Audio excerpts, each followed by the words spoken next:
final kind of pivot point of fan discussion on this.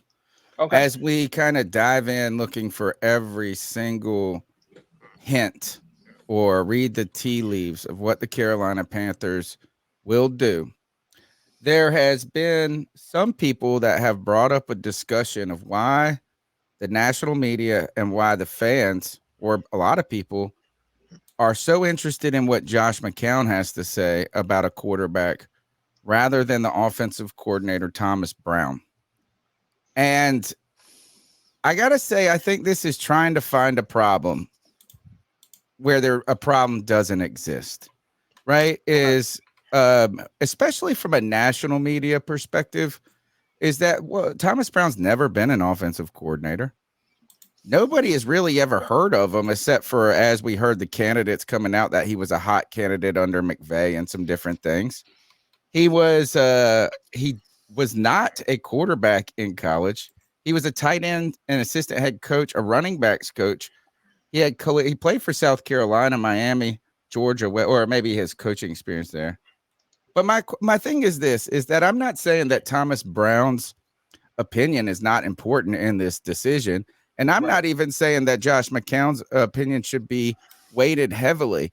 I just don't think there's really something nefarious in the background going on. I think, look, Josh McCown is a well-known name across football. He was a quarterback in the NFL for a bazillion years, whether it was in a backup capacity.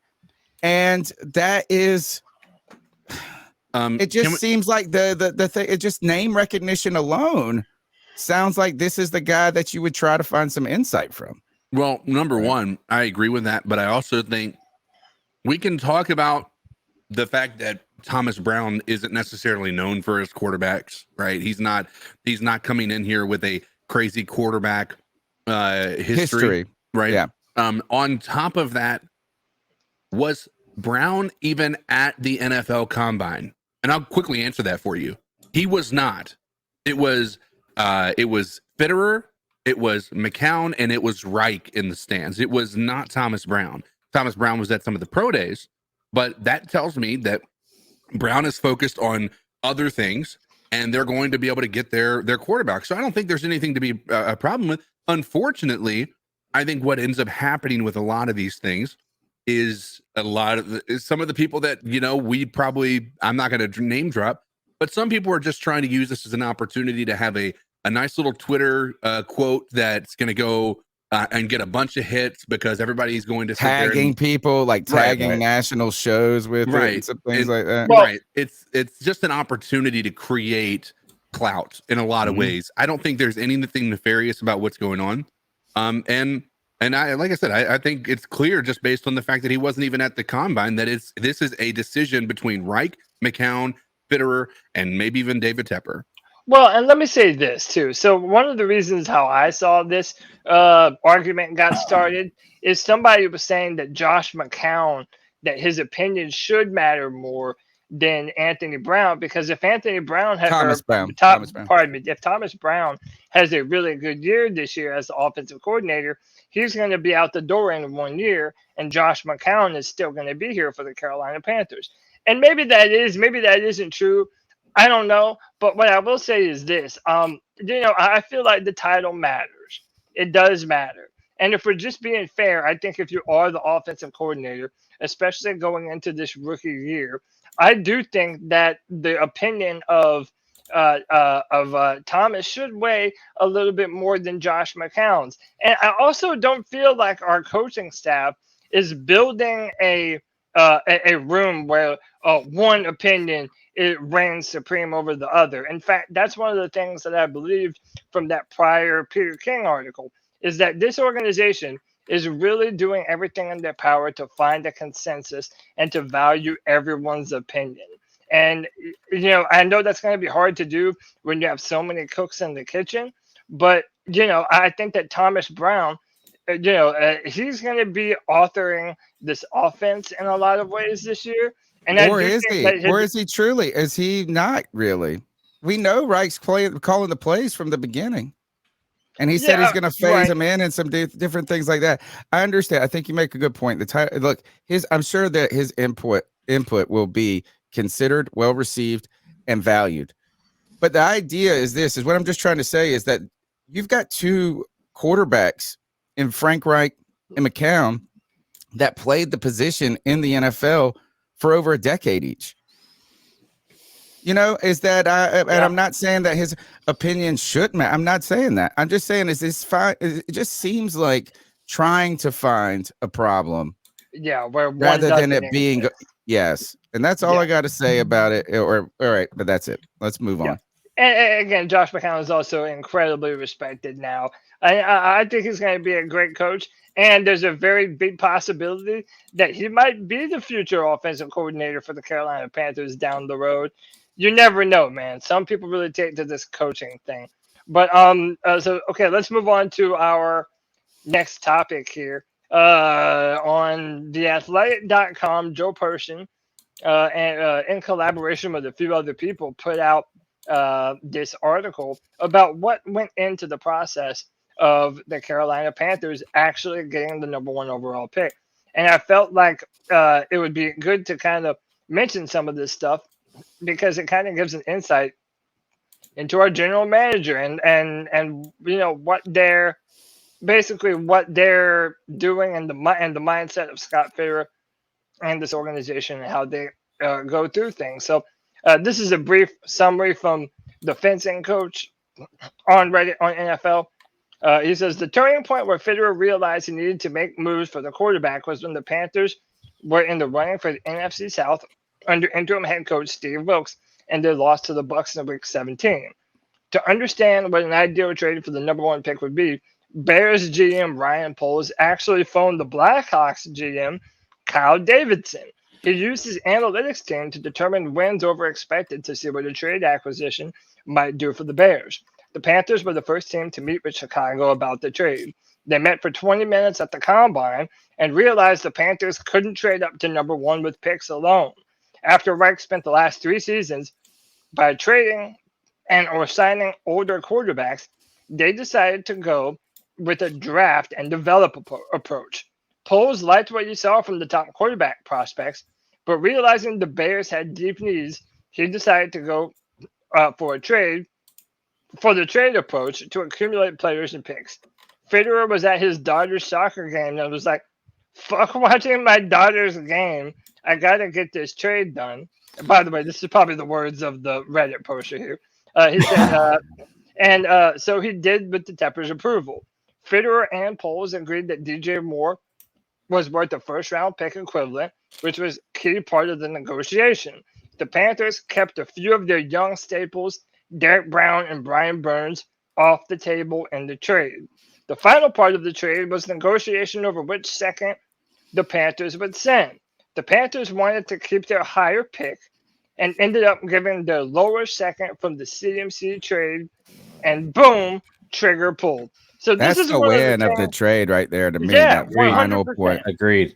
100%. And by the way, I don't care if people disagree with me or not.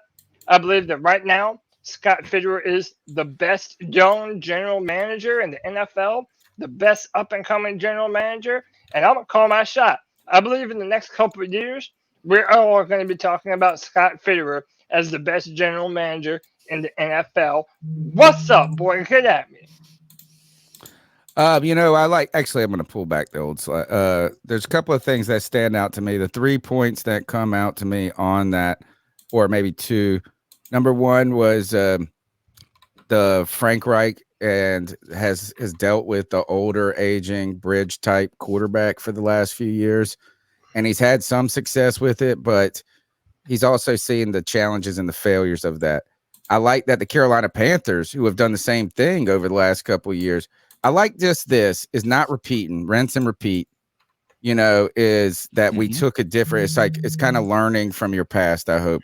And then the other is, I know that we have a first round grade on DJ Moore, but again, wide receivers, far easier position to replace in production and talent. Very good player, but having a franchise quarterback or having DJ Moore, I think this is the right move. And I think it was CK that said this in a past show. This could just be a good trade for both teams. The real win for me comes in the fact that we did not give up the 39th. We gave up the 61st.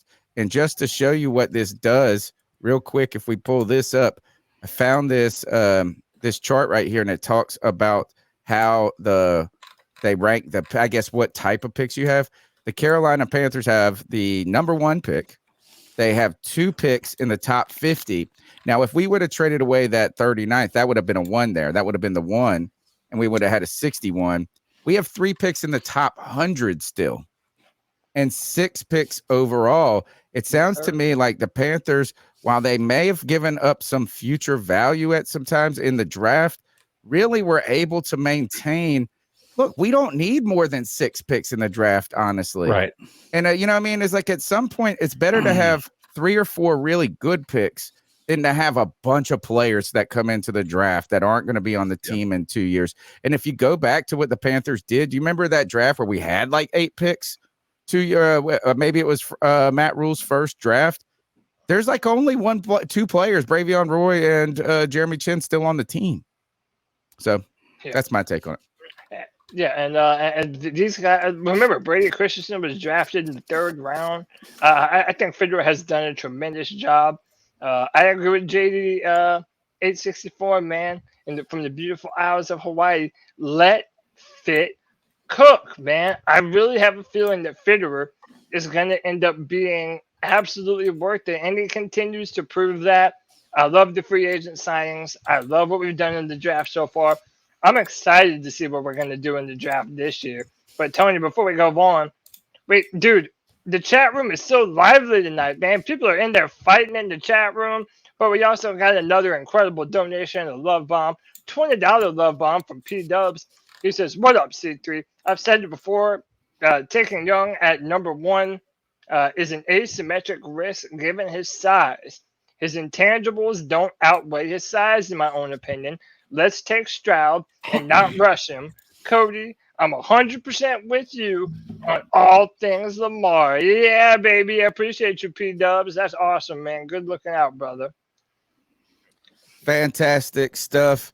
My bastard son also coming in here with a $1.99 support. How about that? How about when your bastard son gives you money rather than me giving him money? He says, Tony, now jitters for fitter. I will point this out. One way that I thank you guys all for your monetary contributions. We are trying to build our super fan club, but really what you can do is help us just by supporting the show, by being in the chat, calling into the show at 252-228-5098 and smashing the thumbs up button. Another way that you can support the show is just jumping over to CarolinaCatChronicles.com. So many people have hit me up wanting to write for the site, man. Connor, we got to. Everybody is welcome. I've got to respond to Connor. I do want to mention that, guys. Look, it was a delay. I did not get last week's podcast up till this morning. I had to leave for New York first thing Wednesday morning. Kind of a last minute. I decided on Monday, I think, of last week to go to a family funeral. Man, these Italian family funerals are real deals, dude. This was a 3-day, full-on event. Great time with family, but I was on the road the whole time. My laptop had died the week before, so I was like really just on my phone, and I just was unable to get the podcast up. So I apologize to the people that were waiting for that. A lot of people hit me up saying, we need this. This is my favorite podcast. Get on the ball, man. Tony. It is up, and I will make sure this one is up first thing tomorrow morning. Likewise, D's Ill Skills has been writing for the show, for the website. He's got some stories in the hole that I will be working on over the next 24 hours to get onto the site. So go to the website, check out, consider writing. It's a fan site that we're going to try to maintain and build. And the last thing, this is a cool thing right here, you could always do is you hit the shop icon or you go to the shop section there.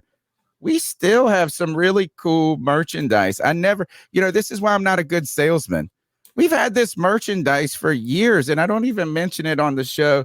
Great Keep Pounding shirt for people that are living in. Now, look, is for the people across the pond, we're going to have to work on the dang shipping, man. Every time I go to ship something, I try to cut them a break. It's expensive to ship international, but look, we've got some good prices. Put it in the bank. This is my favorite shirt.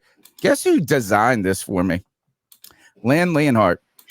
She designed my two favorite shirts that we've actually, all of our shirts she designed. My favorite shirt she designed, except for this, which this is the first one we got. But put it in the bank. Put that Lombardi in the bank. We can bring this one back now because of really the optimism going forward. So those are some ways that we continue. We're going to try to, this is our year. This is the year of C3.